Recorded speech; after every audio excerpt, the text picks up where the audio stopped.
Welcome to the Compliance Experts podcast, hosted by Vartan Consultancy.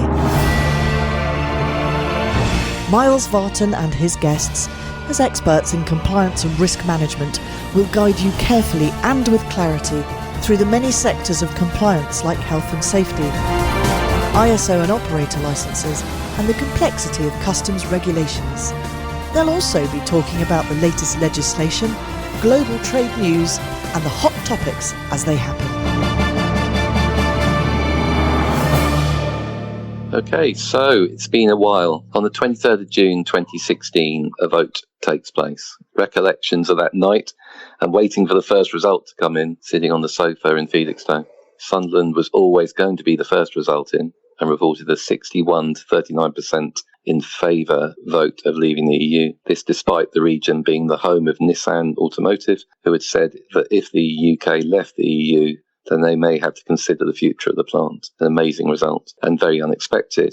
The overall result was, for the UK, as we all know, was 51.9% or 17.4 million votes to leave, and 48.1%, 16.1 million votes to stay. Northern Ireland and Scotland both voted to stay in the EU, registering 56% and 62% Remain votes respectively. So, welcome back to the Compliance Experts podcast, and this is episode 2. What we're going to try and address today is entitled, When You Have Been Putting Off What You Know Must Get Sorted. So I'm going to start is just try and summarise the situation as we see it at the moment. 5 years and 16 days later on from the vote, amazing amount of time, with a couple of staggered deadlines or cliff edges being May 2019, October 2019, and now January 2021. We're now looking at the 1st of October this year for all products of animal origin, colloquially called POAO, will require pre-notification and the relevant health documentation to be submitted before they can be able to release through the border. And the 1st of January 2022 for full border control processes to be introduced as of that day. 6 months later than originally planned, with, to put everything into context, the UK and the rest of the world having to cope with the pandemic. Mr. Gove, the Minister for the Cabinet Office, told MPs the initial timetable was based on the impact of the first wave of coronavirus, but we know now that the disruption caused by COVID has lasted longer, he said, and has been deeper than we anticipated. So the government's now extended the timetable, as he spoke, by a further 6 months after businesses said they needed more time to prepare. And I know both John Swallow, who's a guest today from Jordan Freight, and Neil Bird will be commenting on that. Adam Marshall, the now past Director General of the British Chambers of Commerce, said at the time that he welcomed the delay but said it can only be a temporary solution. He went on to say what businesses want to see is an end to the damaging political rhetoric from both sides and a focus on improving border flow for the long term.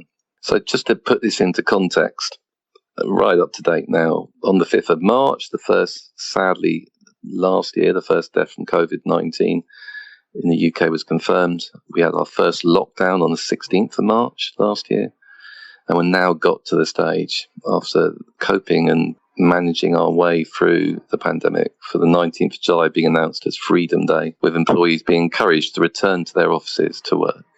So with that as a sort of like a contextual summary of where we are and trying to address the issue as to what we must now do to risk manage our way through the situation so that come the 1st of January and come the 1st of October, we're as ready as possible. I'd like to introduce Neil Bird.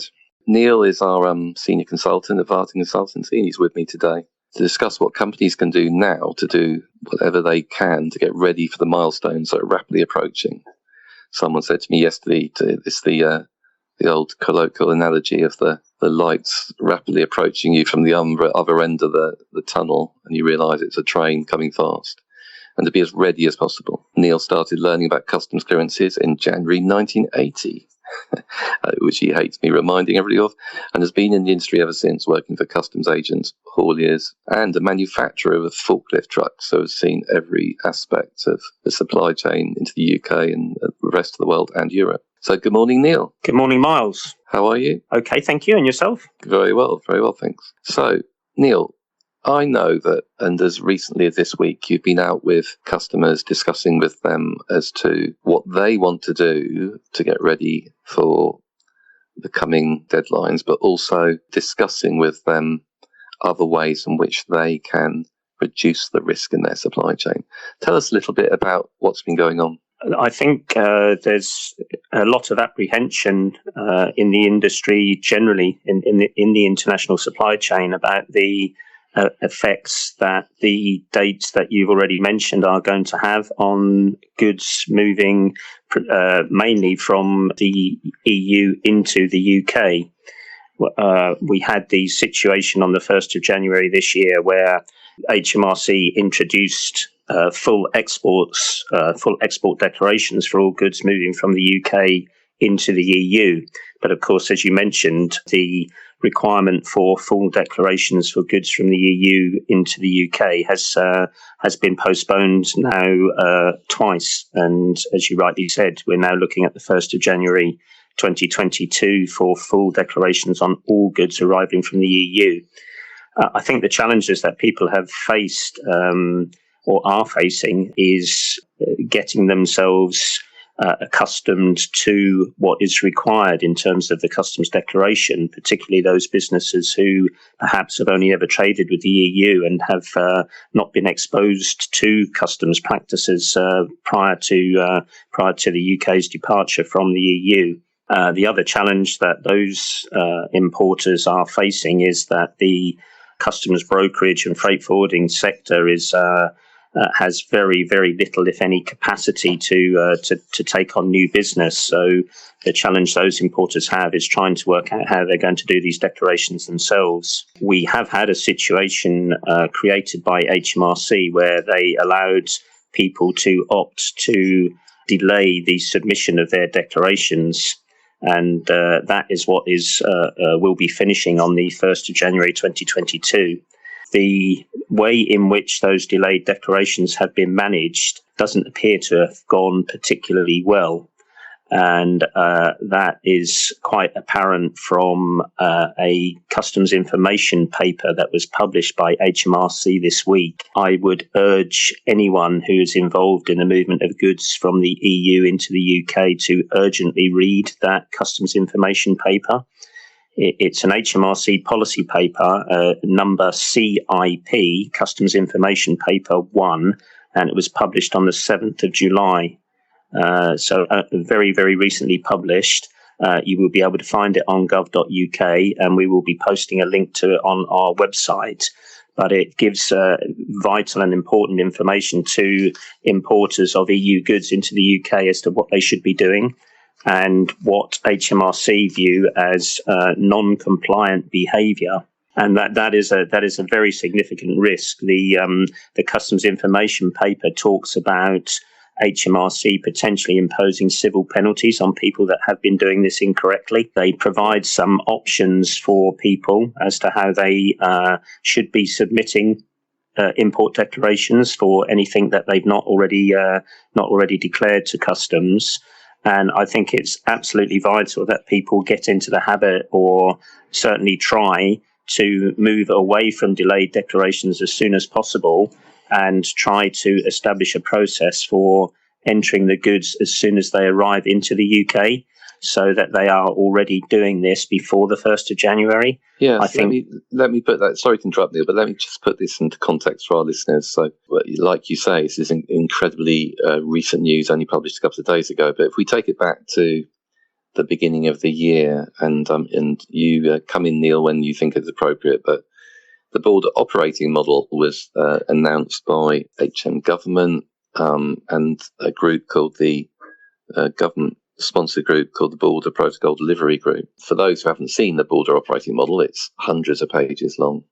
And in there, it explained, as Neil has just outlined, as to that if you didn't want to do a frontier declaration upon import, you could delay your declaration now for 6 months. Now, the first 6 months finished, obviously, in June. I think this is possibly, it'd be interesting on your views on this, Neil, but I think that's possibly what has generated this document, in that there must have been conversations internally in Whitehall or in HMRC's building saying, well, how do we know how many imports have come into the country? because we've simply waved them through the borders. We've now got to try and get on top of this. Do you think that is maybe part of the reason why this document was produced? I think potentially that's the case. I think also HMRC have perhaps had inquiries from people as to what they should do when goods from the EU have arrived with importers in the UK, and those importers have absolutely no idea how those goods have managed to get to them. I have a degree of sympathy with some importers because, and I'm sure John will have a view on this, but it seems that some haulage companies have been disregarding customs requirements and simply coming through ports without any attempt to clarify what customs arrangements were being made for the goods that they were carrying.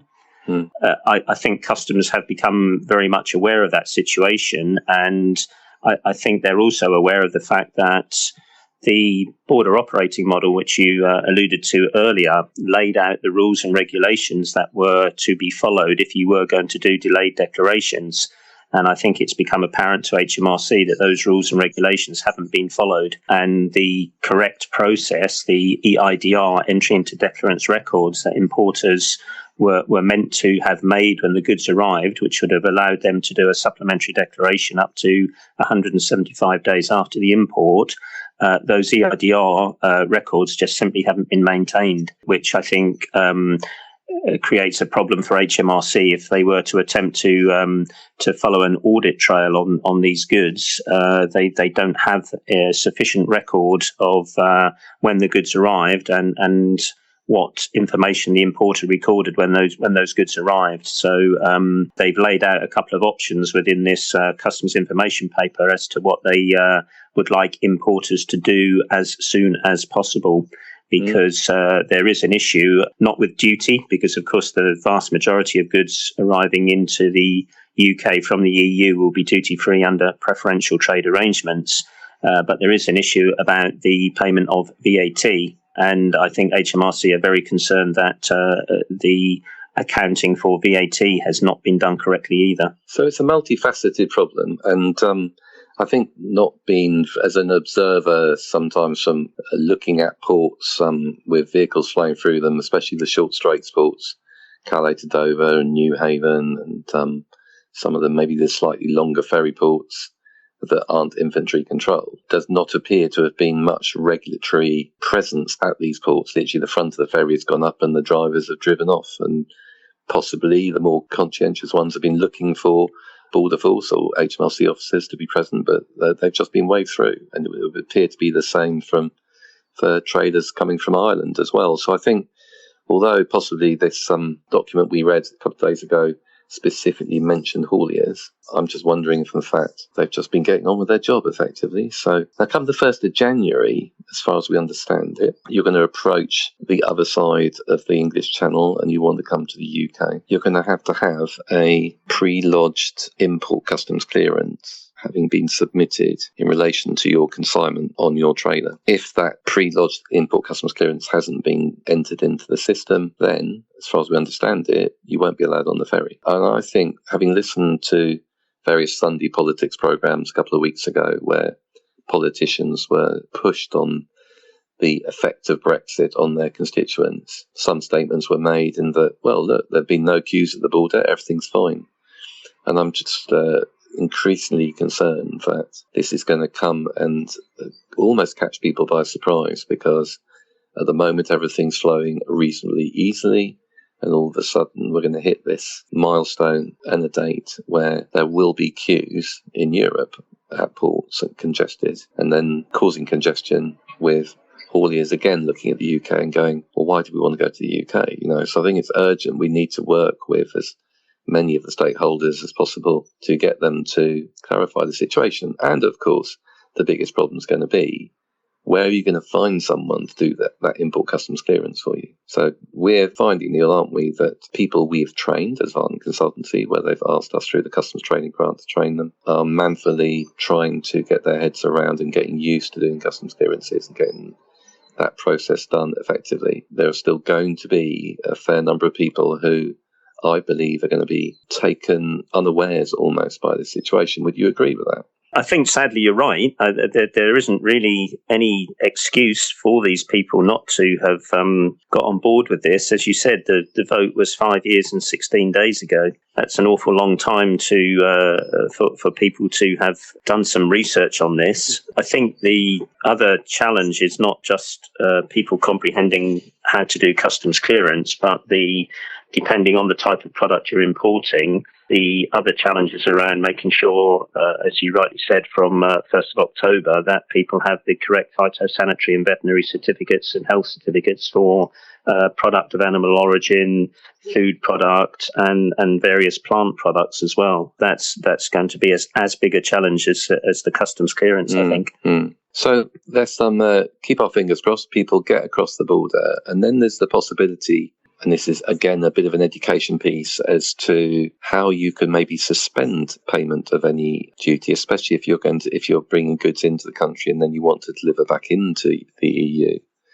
So there are warehouse authorisations which HMRC can offer, which you can go for, including customs warehousing. We're being asked about external temporary storage facilities, Neil, as well, aren't we? We are. We're finding actually that quite a lot of people are asking us to assist them to establish ETSFs. That will facilitate the movement of goods away from the port to be cleared inland, which may ease some of the port congestion, particularly if you have a vehicle with consolidated goods on board. So you might have a vehicle that has goods for a number of different importers loaded to one vehicle. Each importer is required to submit their own customs declaration. So the process for customs clearing all goods in that vehicle can be quite complicated. So the ability for the haulier to take that vehicle away from the port, unpack it under customs control at an internal facility is going to be very beneficial. Yeah, an inland facility. And by becoming an ETSF, then people can also apply to become an authorised consignee so that they can then discharge transit documents. And they can also apply for clearance on wheels, can't they? So that the trailer can arrive at the ETSF. The majority of goods can stay on the trailer. Providing they can be customs cleared. Providing they can be customs cleared. If you have a consignment within the load that has got a customs problem, you are then entitled to hold that within your ETSF for up to 90 days under the temporary storage arrangements. Mm-hmm. Which allows you, as you said, you could remove that consignment from the vehicle, and if you have the authority to do clearance on wheels, then the remaining goods can stay on the vehicle and go off and be delivered. Yeah, for all our listeners who are interested in this, please remember that clearance on wheels is actually a separate authorisation to an ETSF. I think sometimes people assume that functionality comes with an ETSF, but you need to specifically apply for that. Going the other way, since the beginning of the year, we've worked with customers who have wanted to raise their own documentation, their own transit documentation. And by applying to become an authorised consignor, so the opposite to consignee, you can raise your own transit documents, and these documents then become pre-authenticated. So the driver collecting the documents, he has to have a hard copy of the documents to go with the consignments on the back of his trailer. Doesn't have to go to an inland container depot and queue up with everybody else to get those documents authenticated. So as long as the documents are correct, got the health certificates if required, the consignment notes and the packing lists and commercial invoices all match up, then approaching the border to leave the country, then he should be getting a green light, and he or she should be getting a green light, and the vehicle should not be held up. But that's been a steep learning curve for people during the year. So I think we are going to continue to be advising all our listeners and potential customers that by getting these customs authorizations up front is going to help you manage your risk further down the supply chain and prevent there being delays as you're delivering out of the country. Now, I think, Neil, in the time we've got left, we've got a number of customers, and there'll be listeners here who are still trying to tackle the problems of exporting to the EU. Many of them having done this on the delivered duty paid basis for many years, without even really realising it was being delivered duty paid. So it's DDP is the Incoterm. They're getting frustrated that they can't deliver DDP because we're now outside the EU. So in terms of facilitating this process, it's important, isn't it, for them to understand how to set up a fiscal representative in the EU so that the EU will allow you to deliver the goods almost as if they're in free circulation. Without having to maybe go into it in too much detail, Neil, that's effectively the process, isn't it? That's what they've got to do. They've got to find someone to be a fiscal representative for them.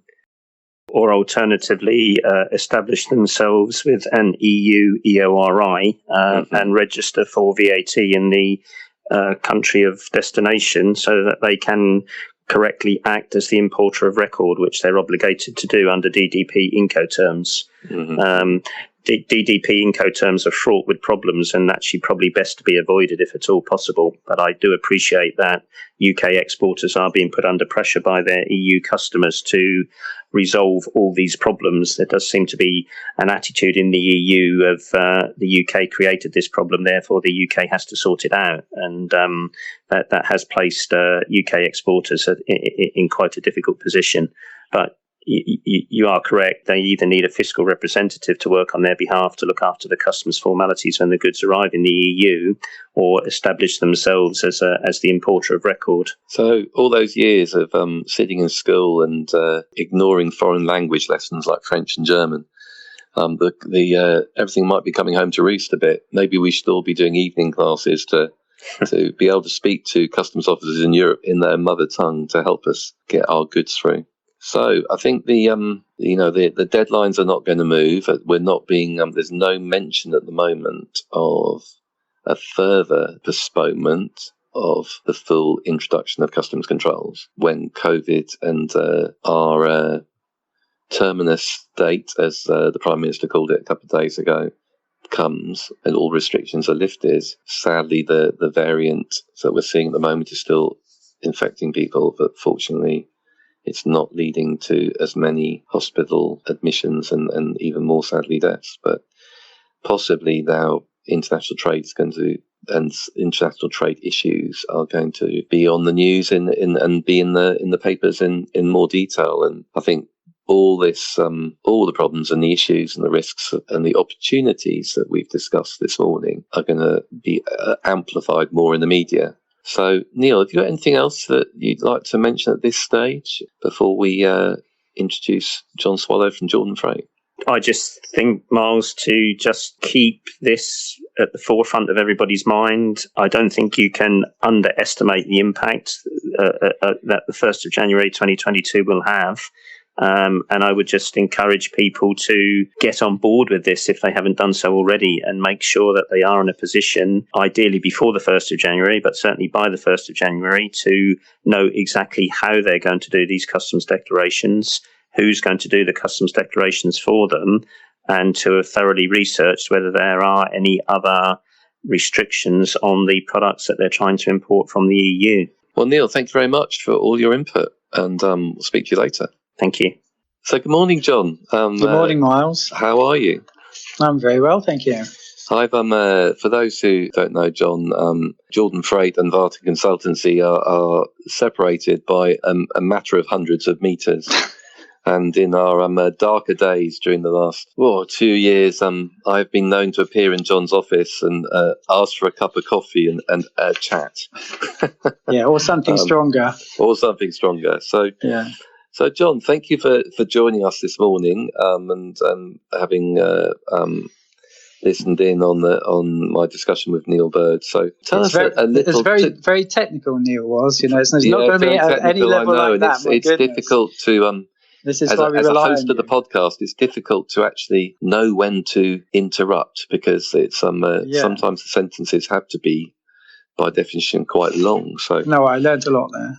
So, John, tell us, give us a little summary of how Jordan Freight have got where they are today and some of the challenges maybe you had to address even before Brexit. Okay, well, I've been working in European transport since school. I left school straight into that. But I actually did some customs as well. So we've been, our focus has always been Europe. We haven't done anything outside of Europe. But I think since Brexit, I think that one of the areas that I personally have struggled with is information, not my information, but trying to convey to people how, the things which we are now experiencing, they're not new. We knew all these things were going to happen. And this is what's so frustrating, because we seem to be going through this all over again. We still haven't fixed, we're still now seeing problems emerge, which, we've been thinking about for years, saying, well, this is going to happen. I know you said because there's not queues at the ports and things like that, but we're now starting to see other issues emerge. We have lots of people coming on to us now who, I think Neil mentioned about delayed declarations, so people are now, people can't do now the entries which they've got stored up for the last 6 months. The actual, so they're coming to us. We can't do them either. But, it just gives you a flavour of the problems that are being built up. We've always suggested to people, do the entries, at the time. Don't go down that route if possible. Obviously it fits some people's business. But, we're seeing a lot of symptoms now of the way things have been handled.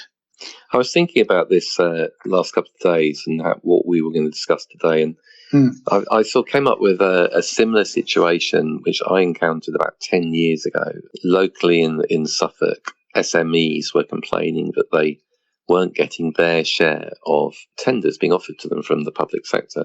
Yeah. And making quite a lot of noise about it. And likewise, when pushed, the public sector were saying, well, we don't know who these SMEs are. And an independent study was made of it, and the blame pretty much was 50-50. So public sector sort of ran almost a bit of a closed shop. They got good relationships with a few suppliers, and they tended to go to those suppliers if they wanted to get the work done. The SMEs who wanted to get their foot in the door, a lot of the time were not telling anybody about themselves. No one knew who they were, what they did. They sort of like almost stuck their heads in the ground, but quite happy to complain, but not really prepared to do much about it.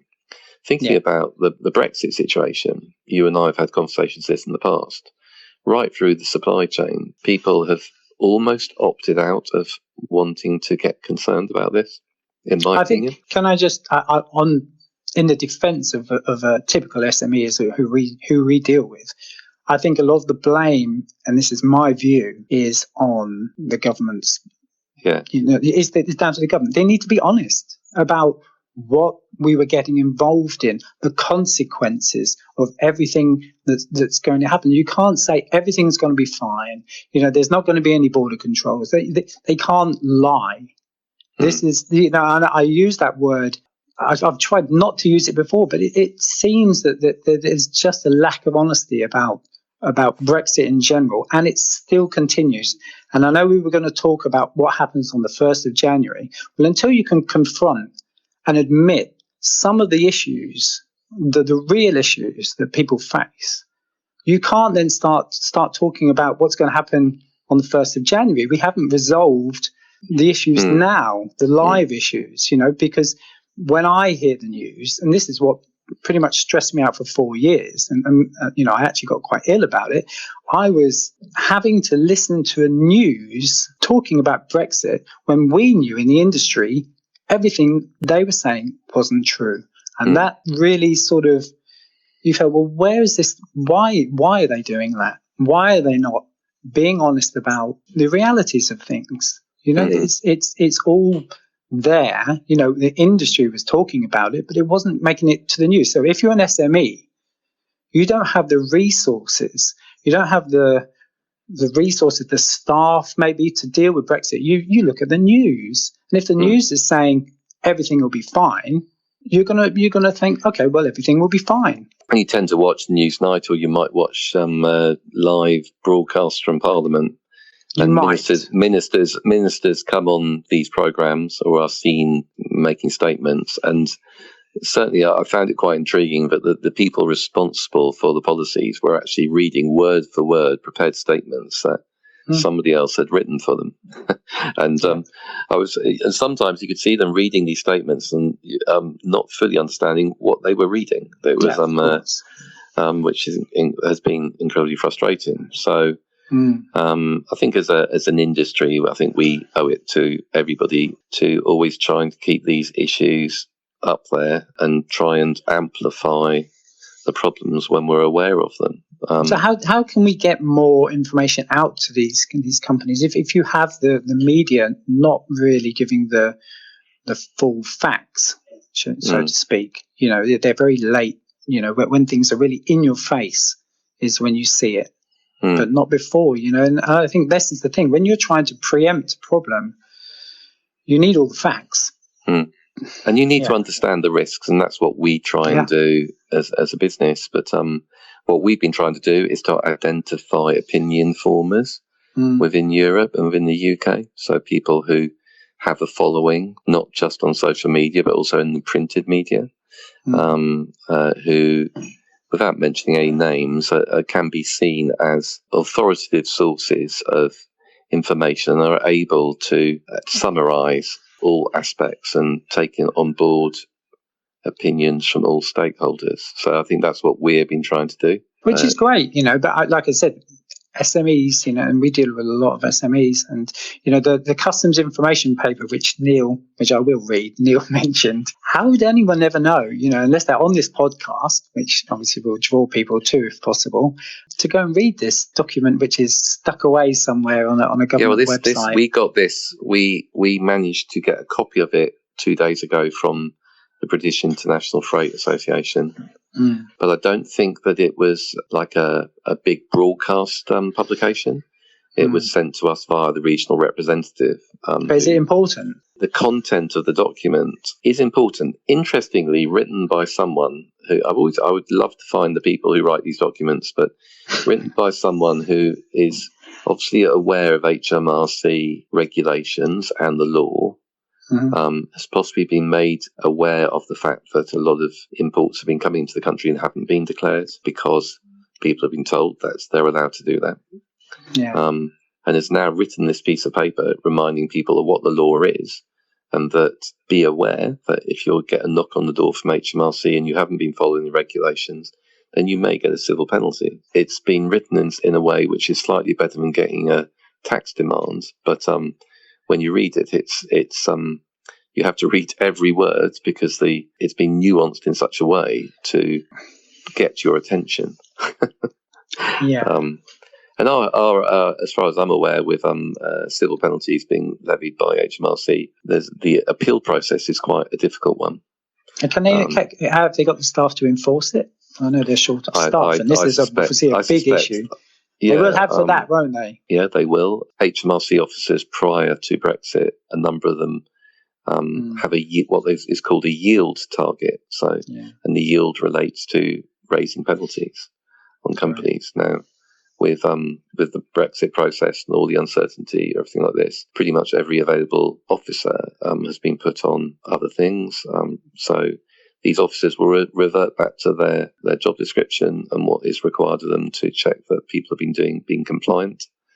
So our worry is that a number of people will find themselves in difficult situations where they're not able to give the customs officer the answers which the customs officer wants, which will then lead into a further investigation and a deeper dive investigation, which could lead to civil penalties being registered.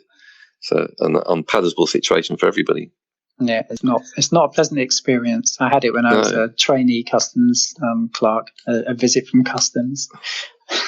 Yeah, that's right. Getting a 0 wrong in the entry was awful. So the much bandied statistic of moving from 55 million customs clearances to 255 million customs clearances is going to become a reality. And I know that your business has taken it on yourself to train people to undertake customs clearances so that you can keep a better control of the situation on behalf of your customers. Yeah. Has that process, that training process, John, been relatively straightforward in terms of how has it been for people you've recruited to do this work? Okay, so I have to be honest, because there's only one thing. The courses that were put out by some companies which the government said do these courses. They weren't. I mean, but by working in customs, you really have to shadow someone. That's how people learn in this business. They ask questions and so on. I think the training modules that were put out, they may have had some worth, but they didn't help you with the job itself. So the people we've got a team of customs clerks, and now we're employing people who will be working under them, shadowing them. And I think one of the areas which, as you know, there are no customs clerks available on the market. This is, and if you want one, you're going to be paying way over the odds. I mean, it's the market rate now, but it's a real issue. It's a real issue. We've had some huge companies come on that would not normally sort of entertain us in big supermarkets. And we've had them on the phone in the last couple of weeks. We can't help them. It's just, we're maxed out as it is at the moment. It's nothing that we could do. It just gives you a sign of the panic setting in when you get big companies of, having to now go to small companies like ours. It's so to make the role more attractive, John, this role needs to be fulfilled by somebody. Are we looking at the title changing? So a customs clerk, are they going to become a international trade technician or something similar? I don't think you can dress it up. I was a customs clerk. You can call it a customs administrator. You can call it a border administrator, anything you want. But the job at the end of the day is quite mundane. Unfortunately, it's not ocean freight. It's short sea clearances. It's very repetitive. It's fairly time sensitive. Obviously, so you have to get so many done in a certain amount of time every single day. It does suit young people coming into the business or into the industry, but the churn you're going to get. I remember back in 1980, the churn you get is quite big. So we haven't really seen that churn yet because the wages are so high. I'm talking, if you're a senior clerk and you're a junior clerk, the wage difference is getting closer. It's crazy when you think about it. It's. I think if you're a young person, you're looking for a career in shipping. It's always been a bit frustrating for me that you go to further education colleges, certainly in the east of England, and very few are offering courses anything to do with international trade, shipping, logistics. So I think that's we've been speaking to the Institute of Export and International Trade. We've been speaking to University College Suffolk to try and we've been speaking to the Chamber of Commerce to try and get a bit of interest and support to run courses that will allow people to understand a bit more about the supply chain, about haulage, international haulage, about the customs side, so that to develop an interest in the industry, and then possibly they'll be able to pick up skills in terms of the customs clearance side, but also that will help them develop their interest in how to be compliant and to help people manage their risks. Yeah, I think I think just on that one, because I do work with a lot of youngsters at the school, and we do mention this, but they want to see pathways. They don't want to be a customs clearance clerk for life. They want to see a progression.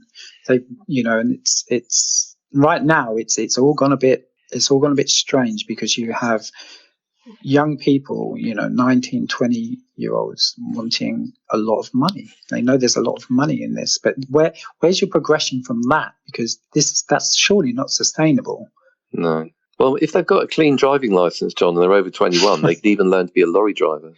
We're going there, are we? And I think I have this conversation with because I deal with careers at the schools, and I have this conversation with them. That's always my first question. How about lorry driving? Yeah. I mean, I think it's been in the press the last couple of days. It's a big problem. It's going to contribute to a real pressure on prices in the shops as hauliers try and either retain their drivers or find ways of attracting new drivers. This whole untapped market in terms of demographic, you find very, very few female lorry drivers. And I was talking to a haulage business about this a couple of days ago, and they're saying, Miles, the standard of facilities for drivers throughout the UK is so poor and has received such low levels of investment over the years that it's not when you remain in your cab in quite a modern bit of kit, which is going to cost £70,000-80,000. It's a nice environment, but the moment you're trying to park up in the so-called secure area overnight, you need to use the welfare facilities. You're looking for something good to eat. It's all in pretty poor, really, and doesn't really support someone dedicating their life to such an important role in the UK. And I think we may have to leave it there today, but I think that's possibly going to be another subject for a podcast. And if we can encourage more people to get into driving, what a great way to see Europe. Take a lorry across the EU and find yourself in Dusseldorf or Vienna or Madrid.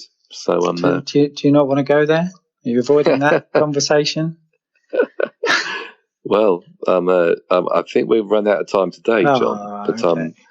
Well, just briefly then, in terms of the contractors you're working with in the UK, because I also know you work with a lot of EU-based haulage contractors. Yeah, both. I'm presuming this is a problem they're talking to you about. Oh, yeah. Yeah, I mean, it's a global problem. That's the thing. The average age of a truck driver is 50, something like that. But I think it's the way they're treated as well. When you warehouse staff can treat drivers, like a very low down on the chain. I think there's just there's the mobility package in Europe. This is where drivers have to go back every 8 weeks to their member state. It's a problem for everyone, but particularly for us now. We've got EU drivers. We're reliant on a lot of them over here to fill in the gaps, and obviously they've gone home and not come back. Okay. So it's a conversation for another time. It's a big problem, and I think I think people should stick close to it in the press, because it's appearing in Sunday papers. It's going to be on the news. It's going to be everywhere. So, but John, thank you very much for your time today. Really appreciate it. Yeah. Thank you for joining the Compliance Experts podcast, and thank you to Neil too for all your time today. Thank you as listeners too. So please let us know through the usual social media channels. You'll find us on Google. You also find us under vartonconsultancy.com. Please give us your views and opinions, any ideas you'd like us to talk about in our next podcast. And we look forward to speaking to you soon. Many thanks. Take care. Thank you for listening to the Compliance Experts podcast. We highly value your input and welcome any questions, thoughts or challenges for us to tackle in forthcoming episodes. Varton Consultancy pride themselves in helping customers manage risk and subsequently helping them improve their overall company performance. To speak to Miles and his team, visit vartonconsultancy.com. This podcast is produced and managed by podtalk.co.uk and is the copyright of Varton Consultancy. This podcast is created for entertainment purposes only. Views and opinions are that of Varton Consultancy and their guests. Information recorded in this episode was deemed correct at the time of recording. However, we advise you to always check with Varton Consultancy for up-to-date information and legislation.